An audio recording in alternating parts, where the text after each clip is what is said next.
ساری بچہ بچہ قوم جانتی ہے کہ NR2 جنرل باجوہ نے دیا ہے، NR1 مشرف نے دیا ہے کہ یہ جو ساری سازش ہوئی تھی اس میں ہم کسی کو اور کو نہ کہیں، ایک آدمی کا فیصلہ کرتا ہے، وہ تھا آرمی چیف اس وقت کے جنرل باجوہ۔ انہوں نے یہ فیصلہ کیا ہمیں ہٹانے کا۔ کیا وجہ تھی اس کے پیچھے؟ کیا یہ سمجھتے تھے کہ واقعی شہباز شریف اور یہ اسحاق ڈار کوئی بڑے جینیسز ہیں جو آ کے ملک کو ہمارے سے بہتر چلا لیں گے؟ کیا وجہ تھی کہ انہوں نے ایک سٹنگ گورنمنٹ کو گرا دیا؟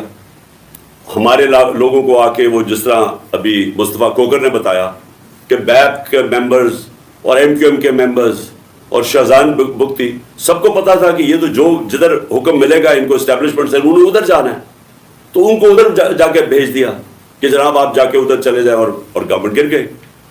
تو میرا اب اگلا سوال یہ ہے، جب گورنمنٹ گر گئی اور پھر ان کو یہ چیز کا علم ہوا کہ عوام ہمارے کے ساتھ آ کے کھڑی ہو گئی، 10 اپریل کو پبلک سڑکوں کے اوپر نکلائی، لوگوں نے ان چوروں کو ریجیکٹ کر دیا، بلکہ ہماری مقبولیت بڑھنی شروع ہو گئی اس لیے کہ لوگ ان کی جب شکلیں لوگوں نے دیکھی، پھر سے مسلط کیا گیا ان کو عوام کے اوپر، تو لوگ ہمارے ساتھ اور جڑنا شروع ہو گئے، بڑے بڑے جلسے شروع ہو گئے۔ اس کے بعد الیکشن جب کروائے گئے تو الیکشن کے ریزلٹس میں اس کے باوجود کہ پوری کوشش کی گئی اسٹیٹ مشینری اس کو ان کو جتانے کے لیے، اس کے باوجود ہار گئے۔ قوم نے اپنا ورڈکٹ دے دیا، دوسرا الیکشن ہوا اس میں بھی ہار گئے۔ لیکن مجھے جو افسوس کی بات ہے کہ بجائے ایک سمجھیں کہ جناب جنرل باجوہ آپ نے غلطی کر دی ہے، آپ کوئی عقل کل تو نہیں ہے، آپ دیکھ رہے ہیں کہ لوگ کدھر کھڑے، انہوں نے ہمارے اوپر جو ظلم کیا، جس طرح ہمارے اوپر ظلم کیا گیا، میں آپ کو یقین دلاتا ہوں کہ جنرل مشرف کے مارشل لاء میں میں اپوزیشن میں تھا، مجھے انہوں نے جیل میں ڈالا، میں نے کہیں اس طرح کا ظلم نہیں دیکھا جنرل مشرف کے دور پہ جو یہ جنرل باجوہ نے ہمارے پہ کروایا۔ ایک چلتی ہوئی حکومت جو اچھی بلی جو میں خود آپ کو بتا رہا ہوں، اور یہ آپ اکنامک سروے آف پاکستان میں دیکھ سکتے ہیں کہ ہماری پرفارمنس کیا تھی، میں نہیں اگر کہہ رہا تو آپ خود دیکھ سکتے ہیں۔ اس حکومت کو سازش کر کے، بیرونی سازش کا حصہ بن کے، کون ذمہ دار تھا اس کا ایک آدمی ذمہ دار ہے، اس کا نام ہے جنرل باجوہ۔ میں اس کے خلاف اس لیے نہیں بات کرتا تھا، آرمی چیف تھے، آرمی چیف کے خلاف آپ کیوں نہیں بات کر سکتے؟ کیونکہ فوج کے اوپر فوج کو برا نام نہ آئے۔ ہم سب سمجھتے ہیں کہ اس ملک کو، جو میری طرح کے لوگ آزاد ذہن کے لوگ ہیں، ہم تو اپنی فوج کو چاہتے ہیں مضبوط ہو، ہماری تو ساری پوری کوشش ہے کہ مضبوط فوج ہو تاکہ ہم آزاد ملک رہ سکیں۔ تو اس لیے ہم چپ کر کے بیٹھے رہے اور یہ سارے تماشے دیکھتے رہے کہ کیسے سازشیں ہوئیں، کیسے لوگوں کو بتایا گیا۔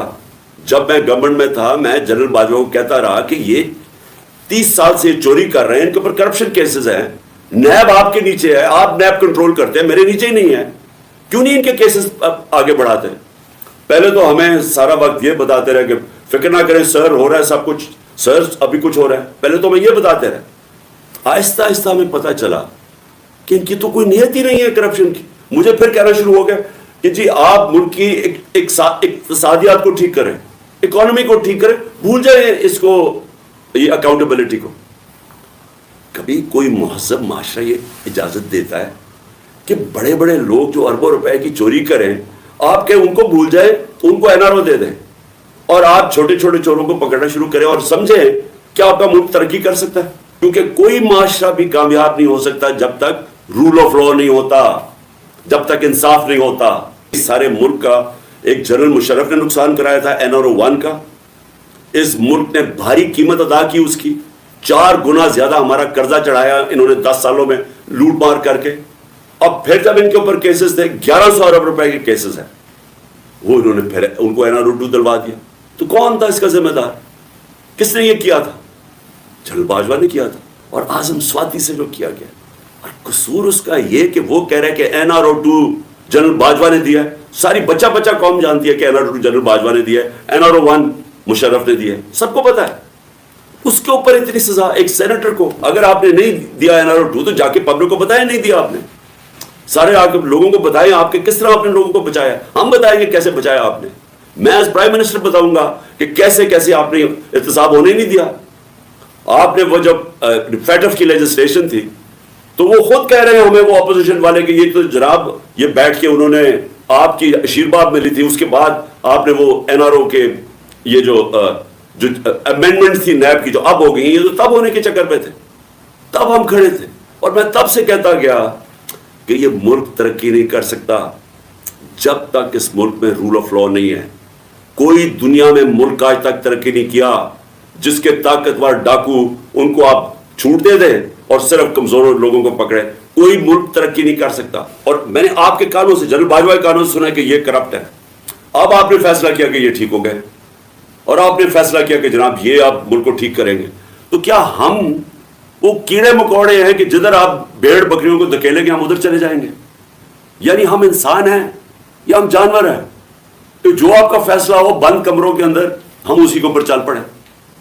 اور آپ کو جب نظر بھی آ رہا تھا کہ پاکستانی قوم ان کو ریجیکٹ کر رہی ہے، ہمیں تو ہمارے ساتھ میرا تو فائدہ کروا دیا. مجھے تو اللہ نے کبھی اتنی عزت دی نہیں جو اس کے بعد ملی ہے، لیکن ملک کو کدھر پہنچا دیا آج.